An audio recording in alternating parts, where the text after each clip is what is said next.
Arkadaşlar merhaba, kanalıma hoş geldiniz. Bugün yine sizlere sağlıklı bir protein kaynağı olan tavuk hazırlayacağım. Sofralarımızın da biliyorsunuz vazgeçilmez ürünlerinden. Fırında, ızgarada kızartarak veya haşlayarak hazırlayabileceğimiz çok fazla çeşidimiz var tavukla ilgili. Ben her zaman yeni lezzetler katmak istiyorum tavuğumun yanına. Çünkü biliyorsunuz tavuk çok yönlü, aynı zamanda çok da uyumlu. Yani her besinin yanına çok yakışıyor. Bu yüzden de bizim her zaman kurtarıcımız oluyor. Hiç yorulmadan hazırlayacağınız tarifimi ben yapmaya başladım. Bir an önce de sizi bekletmeden anlatmaya da başlıyorum. Tavuk göğsü kullandım 3 adet. Onları gördüğünüz gibi önce jülyen, sonra da küp şeklinde doğruyorum ve genişçe bir borcamın içerisine alıyorum. Tavuklarımın sosunu hazırlamaya geldi sıra. 2 adet yumurtam var. Ayrı bir kasede onları önce kırıyorum. Sonrasında içerisine koyacağım malzemeleri tek tek ilave edeceğim. Tabii olmazsa olmaz bu tarz yemeklerde baharatlarımız var. Bir miktar köri kullanacağım.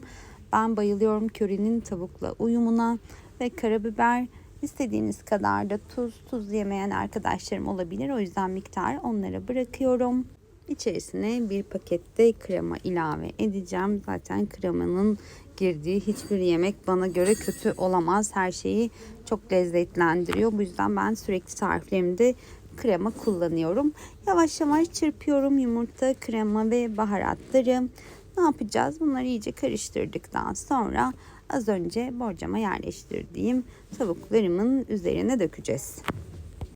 Bol miktarda hazırladım. Zaten aralarda hiç boşluk kalmayacak şekilde içerisine boşaltıyoruz tamamını kremamızın.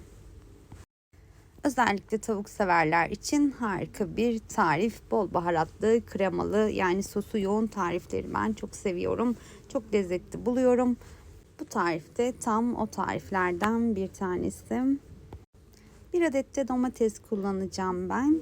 Domatesi de şu an hazırladığım tepsinin üzerine güzelce yerleştireceğim. Halka halka şeklinde önce doğruyorum. Kabuklarını sevmeyen arkadaşlarım varsa kabuklarını soyabilirsiniz. Beni rahatsız etmediği için ben soymuyorum. Gördüğünüz gibi ince dilim halkalar haline getiriyorum. Sonra da tepsimin üzerine yerleştireceğim. Tavuğu çok lezzetli buluyoruz. Özellikle çocukların çok sevdiği etlerden bir tanesi. Bu nedenle de zaten sık sık tüketiyoruz. Ama lezzetinden ziyade besin içeriği anlamında da çok değerlidir. Çünkü çok kolay sindirilebilir ve kilo yönetimini sağlar. Genelde diyet listelerinin de her zaman en başında yer alır. Şimdi ise tavuk olduğu zaman kaşar olmazsa olmaz biliyorsunuz. 200 gram kadar kaşarı rendenin iri tarafıyla rendeliyorum ve onu da domateslerimin ve diğer sosumun üzerine döküyorum bol miktarda.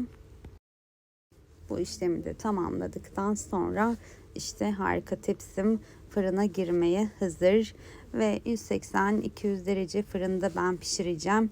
Yaklaşık 35 dakika pişirmem yeterli olacaktır. Yine bunu da kontrollü yaparsanız çok daha güzel pişmesini sağlamış olursunuz. Şimdi sizin için dilimliyorum da gördüğünüz gibi yumuşacık, ne kadar kolay dilimlenebiliyor. Hepinize lezzetinden zaten asla şüpheniz olmasın. Gerçekten çok lezzetli de bir ana yemek. Özellikle mevsim geçişlerinde ben tavuğu daha sık sofraya koyuyorum. Çünkü biliyorsunuz hani az önce diğer faydalarını saydım ama bağışıklık sistemine olan etkisini de söylemeden geçmek istemedim. Zaten bilirsiniz annelerimiz de sürekli bizde hasta olduğumuz zaman, ki olmayalım inşallah, ama sürekli tavuk suyu çorba yaparlar. Ama herkes bu tattan hoşlanmayabilir. Fırın ve ızgarası çünkü genelde daha çok seviliyor. Bu yüzden zaten tarifleri hep farklı farklı yapmaya çalışıyorum. Bunu da söylemeden geçmek istemedim. Bağışıklık sistemimizi de ekstra güçlendiren bir besindir. O zaman hepinize şimdiden afiyet olsun. Daha fazla sağlıklı ve güzel tarif için de lütfen kanalıma abone olmayı unutmayın. Yorumlarınız benim için çok önemli. Önerileriniz çok kıymetli. Bunları da belirtmek istedikleriniz olursa yorumlar kısmından iletirseniz çok sevinirim. Hoşça kalın.